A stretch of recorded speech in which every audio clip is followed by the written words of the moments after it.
Hi, I'm Tara Patrick, aka Psylocke, and you're watching Nerdlocker.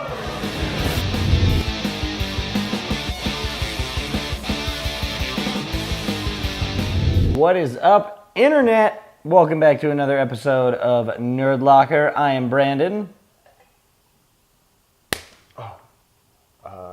This is Cubby, and apparently he's too busy for Nerdlocker right now. Sorry, I'm in Grand Theft Auto right now. I am in Grand Theft Auto right now. This is literally the only thing I've done today besides Grand Theft Auto. I showered, and then I picked it up. Well, I played it was kind of awkward, but either way.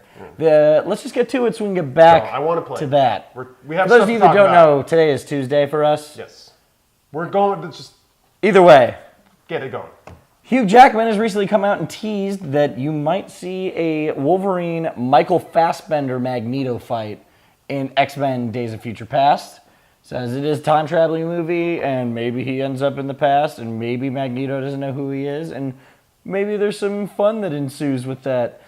I think that's awesome, because Michael Fassbender killed it as Magneto. Michael Fassbender in X-Men First Class is the only... For me, one of the only redeeming qualities of the entire movie. It had a decent story, and but Jennifer Lawrence. But straight up, he was the best part about it, for me at least. I just feel this is a little too early. I feel like this is a little too rushed. I feel this is one of those things that makes this whole movie seem like it's just trying to make something sound cool. But at the same time, I would love to see Wolverine and Magneto throw down on screen. Yes. I'm not gonna lie, that sounds so freaking cool. But kind of what you were saying, they also came out and said that, a lot of people think that the only reason they're doing this is because of the success with Avengers and all that, and they've come out and no, you know what? Bryan Singer loves these characters, this is his deal, he was the first, and this is his big, And I can respect that, and I can totally get that, and that is what's making me really excited for this movie, because it's Bryan Singer doing it again. And I fell in love with the first X-Men. X-Men 2 is still, X2 is still one of my favorite superhero movies. So I want him to do it. I'm so upset that he didn't do 3. Because I feel like 3 would be so much better. There's things and we you wouldn't could have have done had to 3. Superman Returns, and we would have had so many other different things in life. You okay there? I just need to play Grand Theft Auto. Well, we're almost there. Yeah. We're almost there. Talking about Amazing Spider-Man 2 news, they asked Jamie Foxx about Sinister Six. Sinister Six. Six will be playing an evil version of themselves in the movie as Spider-Man villains. And then they will get killed by the Sinister Six. I hope not. And, they said... Not Dennis the Young, though. You said you're He can't die. Domo Arigato, Mr. Otto Octavius. Okay. Either way, looks like we will be getting the Sinister Six. Why am I saying Sticks this entire time? Sticks so much. Apparently, I'm a closet Sticks fan. But they said that's definitely a possibility. It's something they're definitely building towards. I mean, the villains are all there. And Jamie Foxx also kind of went on to talk about how Electro is somebody you're really going to feel for. Throughout the movie. And he even said in this interview that that's most Spider-Man villains. You love Otto Octavius, but once he turns into Doc Ock, it's there's a sad story to most of them, especially Harry Osborn and that whole family. That's so sad. They're nuts and they're crazy, and you don't want to feel bad for them, but you do. That's what I always thought was the cool dynamic about Spider-Man is he goes through something terrible and turns it good, and everybody he fights literally kind of has something the same magnitude happen to them, and they can't handle it. So I think that's cool, and I like that they're addressing that in these movies. And it seems like they're really going to play up Max Dillon like that. Jamie Foxx's character is supposed to be very, very... Yeah, you're really supposed to get attached to him. Very, down on his luck, and just everyone walks over him, and, I like Electro more than any other Spider-Man villain. I'll say that right now. I've always... The crazy, big, awesome yellow gaudy face mask. It's so cool to me. What he does in New Avengers at the beginning is so cool to me. There's so many awesome things about that character. And the Ultimate Universe does a really good take on him. And I feel Jamie Foxx is going to kill it. I do too. I cannot wait. Because the way they're going to set it up is just going to make it really, really relatable. But then he's going to be a bad guy, and you're going to want to cheer for both. I can already feel that right now. I don't care about the Rhino. No one's going to care about Rhino. He's just going to be a big dumb guy. Well, Paul Giamatti, a tiny dumb guy. Well, but in a big suit. Yeah. He's going to be Paul Giamatti. It's going to be awesome. I totally agree with that. I totally believe that. But I feel like Jamie Foxx is going to do what he did in Ray, and he's going to do what he did in Django Unchained. Yeah. Other than that, we have Norman Osborn. He is being introduced into. Will appear more in 3, but it actually looks like Harry Osborn will be the one wearing the Goblin suit. That is what they're kind of alluding to. So, could be interesting. You know, a different take on things. Let us know what you guys think. Save that for later. But now we are going to throw it over to Jim and Jasper with some fast news and some furious news. Take it away, guys. I hope it's fast because I need to play Grand Theft Auto. What's up, nerds? Jasper and Jimmy here to talk a little Fast and Furious. As a side note, after Vin Diesel's discussion last week, we kicked Brandon's ass to the curb and we brought in a pro, Jasper. Jasper, what's the news? This is interesting due to the fact that, now that they're, obviously pushing for Fast and Furious 7, they are now doing, or at least they're planning to do it 8 and a 9, and are going to return and bring back Lucas Black from Tokyo Drift. I actually think this is interesting because if you go film-wise, this is way out of order. But if you go story chronologically, it makes sense because they just made up that storyline in number 6. They explained why they are in Tokyo and all that. Yeah, which is, chronologically, I get it. I obviously enjoyed the film franchise, but Luke's Black, in my opinion, and don't get me wrong, just overall, his acting's just dry, and that's what's getting me. Like, after, in my opinion, number 3, it was okay, but now that it's been how many years later, and I'm looking back at it, it just wasn't up to par with the rest of the franchise. So I'm kind of iffy about it. Personally, I think 3 is probably the weakest, with 2 a very close second. I liked where it picked back up with 4 and how we've been going, pedal to the metal since then. Yeah. I'm curious what he can do now he's with the rest of the cast, because don't forget, when Lucas did it, it was just him. Yeah. He didn't have anybody except Vin Diesel at the very end. Yes, I know. Do not comment in the comments about that. I know he was in it. But other than that, it really wasn't much to build on with the rest of the franchise. So I'm curious how he's going to play now with Paul Walker, Dwayne Johnson, Vin Diesel, everybody else. My favorite, I love Jordana Brewster. I think she's so hot. I love her. Anyway. And you're right. As much as I, go back and forth with it, you are definitely right, because, he's a lot older now. He, who knows, how, credibility his acting is. He's probably a lot better than, because he was new, at that time. So, well, maybe they'll bring back Sling Blade, so he'll have something to bounce off of again. So they, but call Sling Blade.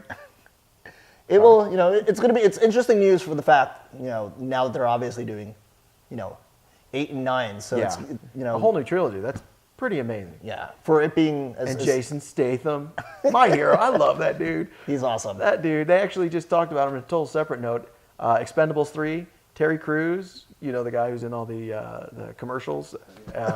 He was talking about how Jason Statham almost drowned in a stunt in Expendables 3, where they were driving a truck.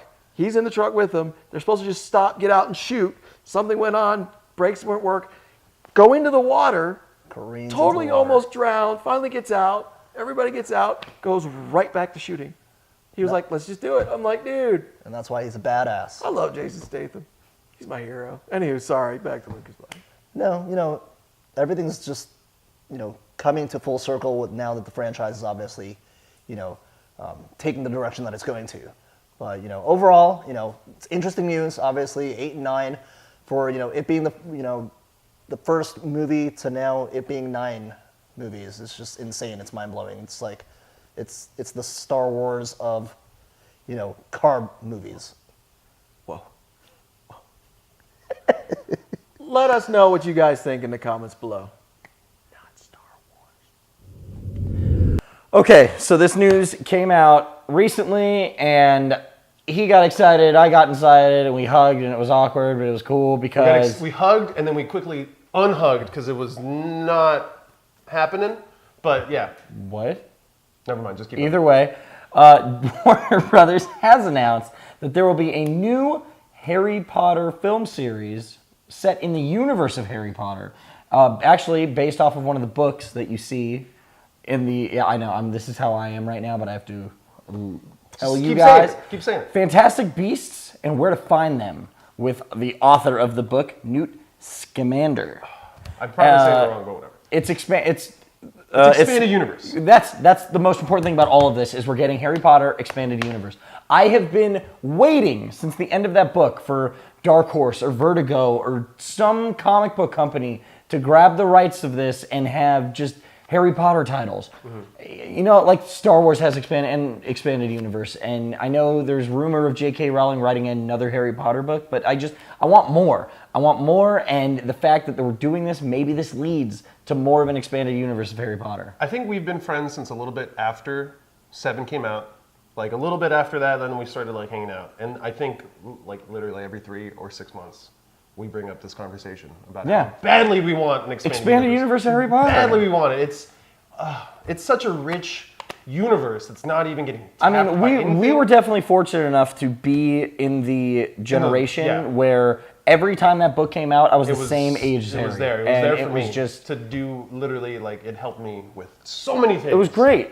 I've been literally begging someone to do an expanded universe, and I think this is awesome. I hope it doesn't tank. I hope it doesn't fall through. I hope everything goes smoothly, and I really hope this doesn't mean that Warner Brothers really can't do a superhero movie, and they're just going back to their old Who cares? temples. Then do it. But either way, I'm excited. So let us know what you guys think. What else do we got? We got Jim and Jasper again with some Walking Dead news. Those guys. Hey, fellow nerds. Jasper and Jim here with some interesting news for you Walking Dead fans out there. At first, I got to tell you, I was a little nervous. I'm like, okay, this is a money grab. But I'm actually pretty excited. It looks like they're making a spin-off of The Walking Dead. Now, not a Mork and Mindy from Happy Days spin-off. We're talking about same universe, different corner of the world. Yes, when I first heard about this, it was interesting because first thing I thought was, okay, are they going to do a Daryl Dixon and Merle Dixon, spin-off? And obviously he's, Norman Reedus is such a hot commodity, but they're not even they're not even revolving this new spin-off within, the time period that we are, so used to. No, Rick Grimes, Daryl, we're not going to see him. As far as we know, we're not going to see him. And I think that's kind of exciting.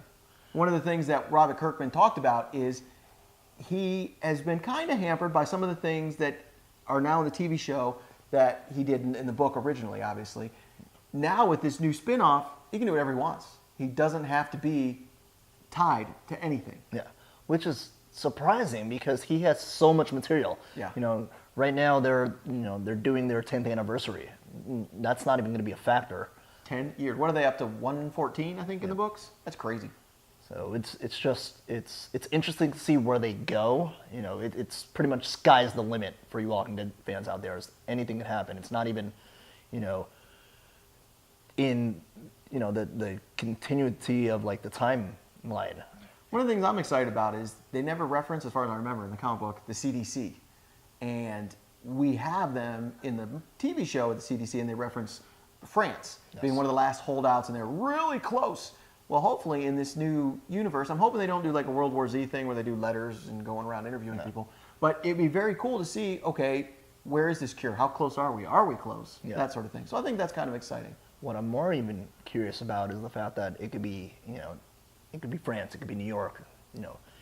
It's finally not just in, Georgia. So it could be anywhere. So that pretty much can be, just great for TV, just location-wise. I think so. I'm excited. 2015 is when it's set to premiere. Let us know in the comments below. All right, that almost does it for our episode. We're not done quite yet. We have one more little announcement. We're talking about every week these movies that are now becoming television shows. Man on Fire is the next one. It looks like Fox has the rights to this. It's going to be a Fox show, whether it's FX or FX, whatever. It doesn't matter. I thought he dies at the end.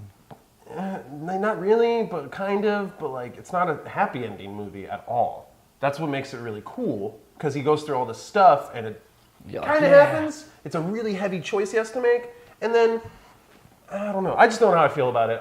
I will say I really like this movie. Effing like this movie a lot. And I just don't want it. I just wanted it to be like a one and done kind of thing. Yeah. I think its story was done, but Well, I guess not. that's all we have for this week. Make sure you check us out on Facebook, Twitter, Instagram, YouTube, and nerdlocker.com for all your nerdy news. I'm Brandon. I'm Cubby, you know that. You know that I'm Cubby. You guys I'll have a see you nerdy later. week. Way to go play Grand Theft Auto. Bye.